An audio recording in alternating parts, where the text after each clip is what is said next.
Hi guys, James at Rampant Lion Reviews again for you today with another beer review. For this one, we are going to head down to Brazil once again for the first time in what feels like a little while, and we're going to have a look at yet another of the beers that I picked up in my recent order from Beer Dome down in the Netherlands. They seem to have a really regular supply of Brazilian beers. They seem to have got a new lot in, so I will need to keep an eye on that and see about reviewing the Brazilian beers for you quite regularly over the next few years. You know, I'm glad that we're finally getting some Brazilian beers in Europe now, and I'm hoping that that leads to some other beers from wider South America as well, actually, or wider Latin America, I guess I should say. But, you know, as I've mentioned in other Brazilian reviews so far, it seems that there's a really vibrant beer scene down there. They've got a very kind of interesting style of brewing in Brazil, actually, and it's nice to introduce some of these breweries to you here on the channel. So I sincerely hope that you guys enjoy the kind of Brazilian mini-series of beers that you're going to enjoy over the next little while. So for this one then, we are going to go to Sao Paulo once again, which seems to be a little bit of a craft beer hub down in Brazil, and we're going to have a look at a beer from another brewery I've never had anything from before. So this time we are going to go to Trilha Cervejaria, the Trail Brewery, if I'm kind of translating that properly, and I will apologise in advance for any bad Portuguese pronunciations. Not familiar with this language at all, to be honest with you, but this beer is called the Citraliz. It comes in at 7% ABV and it is an IPA. So yeah, very curious to see how this beer turns out. I'm not sure exactly what kind of IPA it is, but fingers crossed it's another good Brazilian beer. But this brewery do seem to have a very good reputation, and as I said earlier, I hope that you guys enjoy my take on this beer as well. So yeah, let's see how we get on then. So as always with my reviews, I'll tell you a little bit about the brewery before we taste the beer.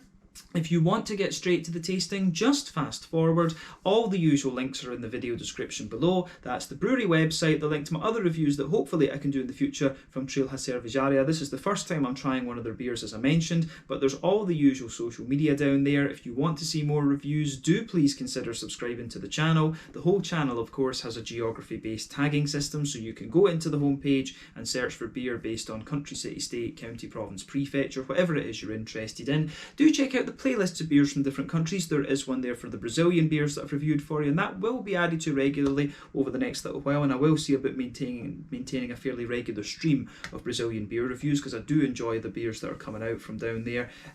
But yeah, keep an eye on that, and as always, please do get in touch and let me know some of the other beers and breweries that you guys would like to see me review, especially if you're watching from Latin America. It would be great to learn a little bit more about the beer scene over there. But as always, do get in touch, let me know some of these other beers and breweries, and it's always great to hear from you. The support that you show the channel is hugely appreciated. But anyway, on to my brewery notes then, to tell you a little bit about Trilha Cervejaria then. So Trilha, as I've mentioned to you already, are based in Sao Paulo, and the company was founded back in 2016 by Daniel Beckerman and Beto Temple, who are childhood friends. So Daniel has a background in business development, and he worked mainly in the kind of real estate sector from what I understand, whereas Beto, on the other hand, has a background as a chef and also some experience with marketing as well. But Beto does the brewing side of things, while Daniel runs the business side of the company. But the brewery itself is based in the Perdizes area of the city, which looked as if it was just kind of out to the west of the very central part of Sao Paulo, and they also have an on-site tap room there as well.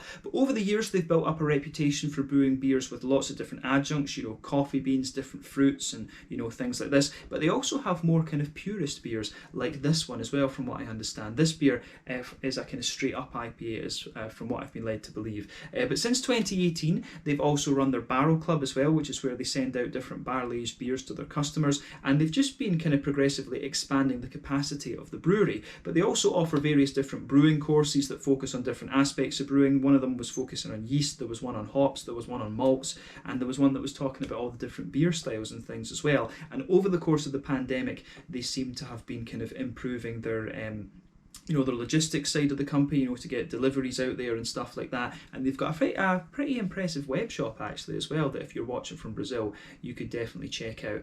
But yeah, a really interesting company, and it would be really cool, I have to admit, to get down to Sao Paulo at some point and have a look at some of the different craft beer places down there, maybe film some out and about videos and stuff like that. But yeah, Latin America is somewhere that I've never been, so that would be pretty damn cool actually. But as of February 2021, when I'm filming this review for you, these guys have produced around 240 different kinds of beers, and I think that makes them one of the more prolific craft breweries down in Brazil actually. But yeah, that's all I can really tell you about this brewery for the moment. If you want to learn more about these guys, you can check out the brewery website. You can follow them on Facebook and Instagram to keep up to date with all the latest goings on, and you can of course check out the Rate Beer, Beer Advocate and Untappd pages to learn more about all those different beers that they've done. So yeah, let's have a little look at this one then and see how we get on. So yeah, just let you have a little look at the artwork on this one before we open up. The artwork on these Trilha cans seem to be, it seems to be really quite nice actually. It's very, very distinctive. They've got this kind of silver shiny background to them, but then these different sort of kind of paintings on the front there. But like I said, this one is a 7% IPA. It comes across very, very nicely. I really like how this one goes together actually. The artwork on this is really, really nice. But there you can see this little angel guy seems to be the symbol of Cervejaria Trilha, or Trilha Cervejaria, I guess. Yeah, seems to be really nice, this one. So they're describing this one on the side of the can as a juicy IPA. The can, incidentally, is 350 millilitres, and I actually can't remember what I paid for this beer, but the Brazilian beers were a little bit more expensive, to be honest with you. And I think, the main reason for that will be, I think there's not a trade deal between the EU and the South American Confederation, actually. I think there's the Latin American Confederation. I don't think there's a how do you say, some sort of trade deal there, so there are still tariffs on imports from South America. So yeah, these beers, the Brazilian beers, are a little bit more expensive, but from what I've heard, I've got a good friend from Brazil. He tells me that beer is it seems like quite a rich man's hobby down in Brazil actually. So yeah, interesting. So yeah, 350 milliliter can, this one, 7% IPA. Let's get it out and we'll get on with the tasting then. Curious to see what this one has in store for us. The Citraliz from Trilha, the Trail Cervejaria, the brewery. So yeah, let's get this guy out and we'll get on with the tasting then. There we go. That looks very nice. I tell you something, this smells very, very nice. I wonder if this is just a kind of Citra IPA, come to think of it. So yeah, the aroma smells very, very nice in this one, I have to say. Just checking that the can is lined up nicely. But yeah, looks good. So as you can see before the head dissipates, because I think it is going to go quite quickly, this beer's poured with about a half finger of a kind of frothy but still a little bit bumpy white head. There's one or two big bubbles of carbonation sticking towards the side of the glass, a few little ones going up towards the bottom of the head there as well. And overall, it I would say the colour of this one is probably like a very kind of rich mango juice. This is a really nice kind of bright yellow, rich mango juice colour. In terms of its appearance, it does look a little bit more like a kind of New England IPA, to be honest with you.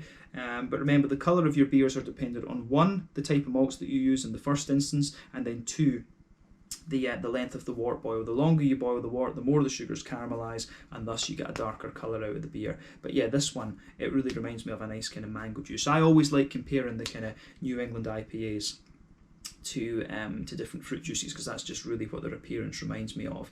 But yeah, you can see there's a good level of haze to this one. If we shine the light through it, it's not the soupiest and gloopiest of IPAs that you're going to come across these days, but it's certainly got a really good level of opacity, of haze to it. So yeah, certainly looks the part, this one. So let's have a closer look at the aroma then and just see how we get on with this one. Nothing overly surprising about this beer in terms of its appearance, so let's go and have a look at that aroma then. That does smell really nice actually. Yeah, so straight away with this beer you can smell the nice kind of malty characteristics. It smells like it's got a very kind of soft kind of white bready note to it. There's also a little bit of a kind of bread crusty kind of thing going on with this beer as well. So yeah, you do get a little bit of that in there. There is a wee bit of kind of sweetness to this beer, like a little bit of a kind of Werther's Original kind of butter candy sort of thing. I'm not sure how good a reference that is for Brazilians, but yeah, there is a little bit of a kind of butter candy sort of thing going on in this one. But yeah, soft white bread, a little bit of bread crust, definitely a little bit of a kind of butter candy sort of thing. You can smell a wee bit of a kind of there is a wee bit of a kind of smoother oaty character in the beer. Yeah, there is a wee bit of a kind of smoother oatiness to the beer, I think. It does smell like it's got just a wee touch of oats in it. There could be a wee bit of wheat in here as well. When you take the aroma in a little bit more deeply, it does have a wee bit of kind of wheaty bitiness to it, but in honesty, it comes across as being more kind of barley malt orientated, to be honest. It's got a nice kind of just soft bready character. As I've told you in other reviews, when it comes to New England hazy IPAs, there's a few directions you can take these beers in. They can be sort of farmhousey and yeasty. They can be more kind of barley malt orientated and sort of soft and white bready, oaty and creamy, wheaty and bitey. You know, they can be a little bit more kind of brown sugary as well. And I've missed one. They can be a bit more, yeah, rye and grainy, if you like. So yeah, you can get all of these sort of different kind of aspects to a New England IPA. I'm just looking at the ingredients here. Does it say? Yeah, I honestly don't know. I know that there's. It says water, beer malt, another kind of malt in there, and hops. I don't know. My Portuguese isn't good enough to tell you whether that's oats or wheat or whatever. But yeah, I'm not sure what the rules are in Brazil in terms of writing the ingredients. But usually in Europe they will tell you, whether there's wheat and oats and things in the beer as well, because they are not usually counted under barley malt. So maybe I need to learn a few Portuguese words about beer ingredients and stuff if I'm going to review some more Brazilian beers actually. But yeah, in terms of the aroma, the malty side of this beer is quite barley malt orientated. But let's focus on the hoppy and fruity side of things then. So yeah, it comes across again very, very nicely.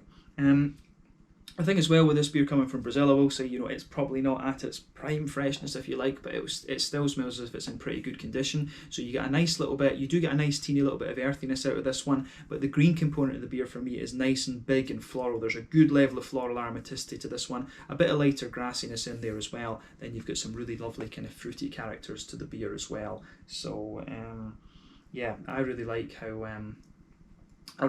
this one goes together actually. You do get on the fruity side of things then, there's a wee bit of a kind of passion fruity note out of the beer. There is a little bit of a how would you say, there is a wee bit of a sort of mango-y quality to it as well, but you've got some softer tropical notes in there as well, and there's a few that are kind of unfamiliar, so maybe it's got some sort of kind of Brazilian, South American fruit in it that I've not come across before. I know that down there they love to put they love to put different adjuncts and things and different fruits in their beers, and there's something telling me that this, just from the aroma, there might be some fruit added into this, but I'm sure I can't really tell from the ingredients, as I said, and it didn't say anything about that when I had a little quick look at the Untappd page for the beer earlier. It didn't say anything about fruit adjuncts into the beer, but yeah, there is a wee thing that might tell me there might be some kind of fruit addition to this one, but we'll be able to tell from the mouthfeel, I would think. But yeah, there are a few kind of apricot-y notes to the beer, softer tropical notes like that, and there's a wee bit of a kind of lemon limey note at the very front edge of the nose too. But I mean, overall, the aroma of this beer goes together very, very nicely. I really like how this one kind of pieces itself together. It comes across as very fresh, very inviting, and I think this is going to be a nice, just drinkable IPA. So yeah, let's have a taste of this one then and see how we get on. I'm really curious about this beer. It smells lovely. Do take a bit of time to ponder over that aroma. So this one is the Citraliz, I'm not sure exactly how I should pronounce it. 7% New England, I'm guessing hazy sort of IPA from Trilha Cervejaria in Sao Paulo, down in Brazil. Once again, really cool to have some Brazilian beers for you here on the channel. Slange, skål, felicidades.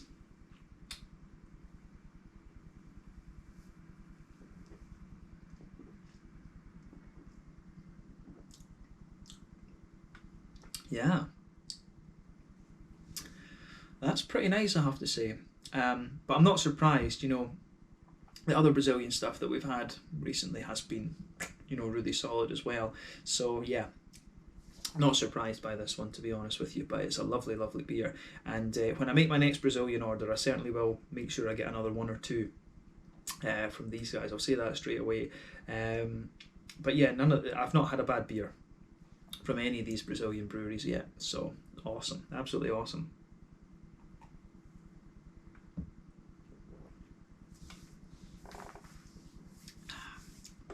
First impression is that it's really got quite a nice bite to it, and I remember from the other Brazilian beers is they do like the beers to have a nice kind of bitey, green and fruity component to them actually. Seems that the Brazilians have quite a strong flavour palette actually, and that suits me down to the ground. So yeah, I like that. I definitely like that. Yeah, so where to start with this beer then? I'm just going to say straight away that it's got a nice kind of fruity and bitey character to it. But it's got a good drinkability as well actually. I mean, Brazil, I imagine, well, I know in fairness it's a very, very hot, kind of humid country, so it's not surprising that they want their beers to kind of be like full flavoured but retain that sort of drinkability. But this is lovely. This is lovely. Thumbs up to Trilha Cervejaria for this one. Would love to get more of their beers.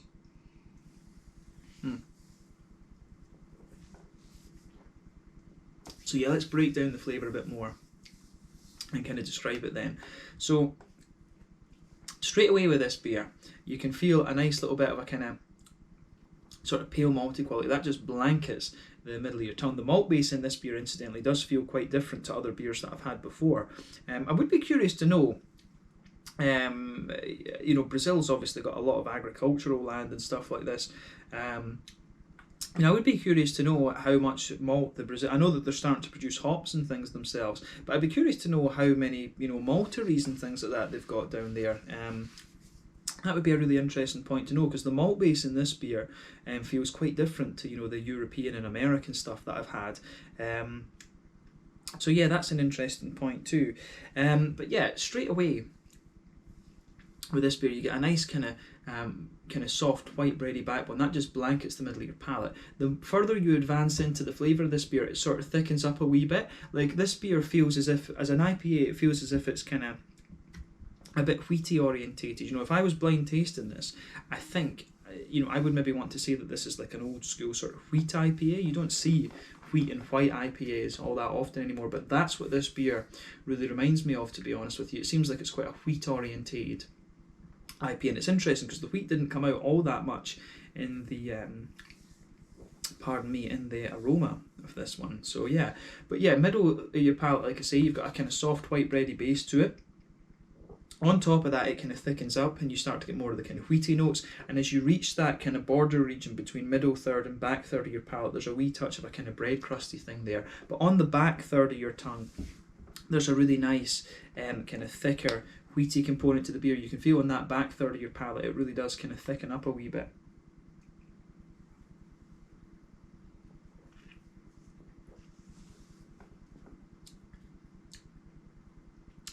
So yeah, it's it really does have a sort of thicker, the thicker wheaty note there does give the beer a bit of bite at the very back of the palate, which is interesting. But I would say that the malt base in this beer is actually, you know, fairly straight shooting. I find it a bit strange because I'm questioning, in the aroma I really thought there was a bit of oat coming out of this one, but in the flavour there's either just a tiny little bit of oat in this one or it's not there at all. I can't quite decide. But yeah, let's just start from the back of the palate then. So yeah, on that back third of your palate you can feel the thickness of the beer just kind of thickening up a little bit, and as you move further forward, that sits there. The thickness drops away as you reach that border region between back third and middle third of your palate, and as you move further forward you can feel a little bit of a thicker, you know, you can feel a little bit of that slightly thicker but kind of more condensed white bready quality in there. Sitting in the middle of that, you've got a nice kind of sitting in the middle of that, you've got a nice little how would you say, you've got a bit of you have some really nice kind of there's a wee bit of that kind of butter candy Werther's Original sort of thing out of this one. There is a wee bit of a slightly brown sugary note there in the middle of the palate, and as you move on to the front half of that middle third of your tongue, there is a wee bit of a kind of oaty creaminess coming out of the beer as well. But yeah, it's interesting. It is interesting how that kind of pieces together actually. So yeah, it's quite a bitey malt base, this one, and quite wheat orientated, which, as I say, I'm quite surprised at that on the basis of the aroma. We all have to remember that the malt base will evolve slightly the more you know, the kind of older the beer gets, so the wheat might be becoming a little bit more pronounced. I've found that with IPA, with New England sort of hazy IPAs, as they get a bit older, the wheat does become a little bit more pronounced at the expense of other things. So we have to consider that with this beer as well, because as I said, it's not at its prime kind of freshness. But yeah, it does go together really nicely. In the back corners of the palate, there is a little bit of earthiness there, and as you move further forward, the beer does develop like quite a strong kind of floral aromatic quality to the beer, and that, you know, goes together really nicely as well. And as you reach the kind of front curve of the palate, it's got a little bit of a lighter grassness there, but the main green component for me is a nice big kind of powerful floral aromatic sort of thing to it. So yeah, it's got, for the wheaty bitiness that the beer has, and for the kind of big floral green component, I think those kind of intermingle quite well actually. So yeah, let's focus on the fruity side of things then.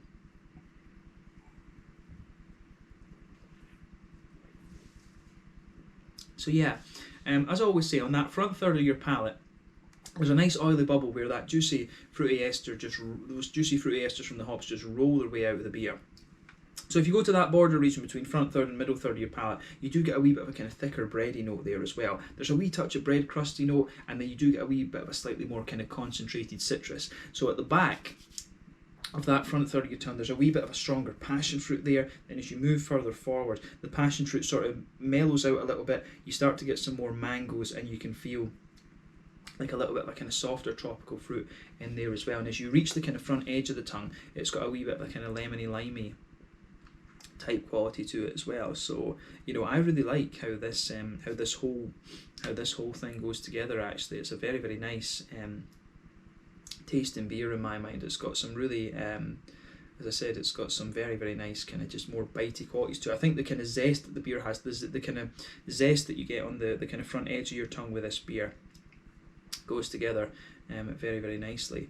Actually, it's hard to tell. I don't know if there's maybe a bit of fruit added into this one. There's one or two things tell me whenever you add fruit into beer as an adjunct, it always takes away a little bit of the green component of the hops for me. And there's something telling me there could be a wee bit of fruit in this one, but at the same time, it feels like a really quite powerful, just very, very bitey beer, this one, both from the wheat and the green component of the beer, and then you've also got the citrusy, zesty qualities coming out of this one too. This is a really interesting beer, and it does make me very curious about some of the other ones that these guys have, because they've got quite a few different things in there. So I'd love to try, you know, like a lager from these. It'd be cool to try like a lager, you know, one of their fruit sours, maybe another IPA, and like a stout or something from them. It'd be cool to try maybe another 4 or so from these guys, and just, you know, get a feel for the different styles that they do. But for an introduction to the brewery, this one I think is pretty interesting, and I will make sure that when I do my next Beer Dome order that I get another one from this brewery actually. So yeah, I think that's all we really need to say about the flavour profile of this one. Overall, quite a wheaty orientated New England IPA, nice big citrusy zestiness, and a good powerful, green kind of floral component as well. So yeah, I think we can leave it at that. Let's focus on the mouthfeel then to round off the review.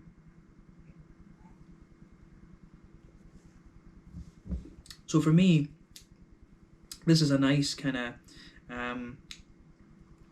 I'd say that it's kind of pushing towards the top end of mid-bodied. The carbonation is quite smooth, and overall it's actually got quite an oily mouthfeel for an IPA, and that sort of adds to the bitiness that the beer has. There's a good wee bit of bitterness in this one. I want to say this is maybe about a 40 IBU beer. It feels a little bit stronger and bitter than some of the other sort of hazy New Englands that I've had in recent times, but it's not going to blow the head off you. The malt base, like I said, has a nice kind of, it feels like quite a kind of, in the middle of the palate, it feels like quite condensed, but still quite, you know, dense in terms of flavour, if that makes sense. But then you've got a bit of wheaty bitiness in it, so it's quite bitey. There's a little bit of a kind of, there is a little bit of a kind of sweet sort of side to it as well. But then you've got some really nice, quite zesty and quite powerful fruity characters in this beer as well. This is just a really interesting one because it's quite different from a lot of the IPAs I've had in recent times, and it does remind me a little bit of the more kind of wheaty white IPAs that I've had in recent times. So yeah, just take a little bit of time and enjoy this beer, because I think it's really interesting. But I think that's a nice place to kind of round off this review, to be honest with you. So this one is the Citraliz, an IPA coming in at 7% ABV from Trilha Cervejaria. I nearly said Cervejaria Trilha, getting it the wrong way around. But these guys are from Sao Paulo in Brazil, so it seems there's another really good brewery down there. I've had some really good stuff from this kind of Brazilian mini-series so far, and I hope that you guys are enjoying these reviews, and we will definitely see about reviewing more beers from this brewery at some point in the future. But yeah, thank you again for watching my beer reviews. Until the next time, please like, subscribe, share, all the usual YouTube stuff. Let me know your own thoughts on this beer in the comment section below. Let me know what your favourite beers are from this brewery as well. Do give me some other Brazilian brewery recommendations if you're watching from down there. It would be awesome to know those and keep an eye out for them through Beer Dome in the Netherlands. But in the meantime, this was a really interesting beer, and I have to say, very impressed with what's going on in the Brazilian beer scene at the moment. So, yeah. Interesting stuff, and thank you for watching. Catch you guys in the next review. Slange, skull, cheers, felicidades. This one was the Citraliz 7% IPA from Trilha Cervejaria in Sao Paulo, down in Brazil. Cheers.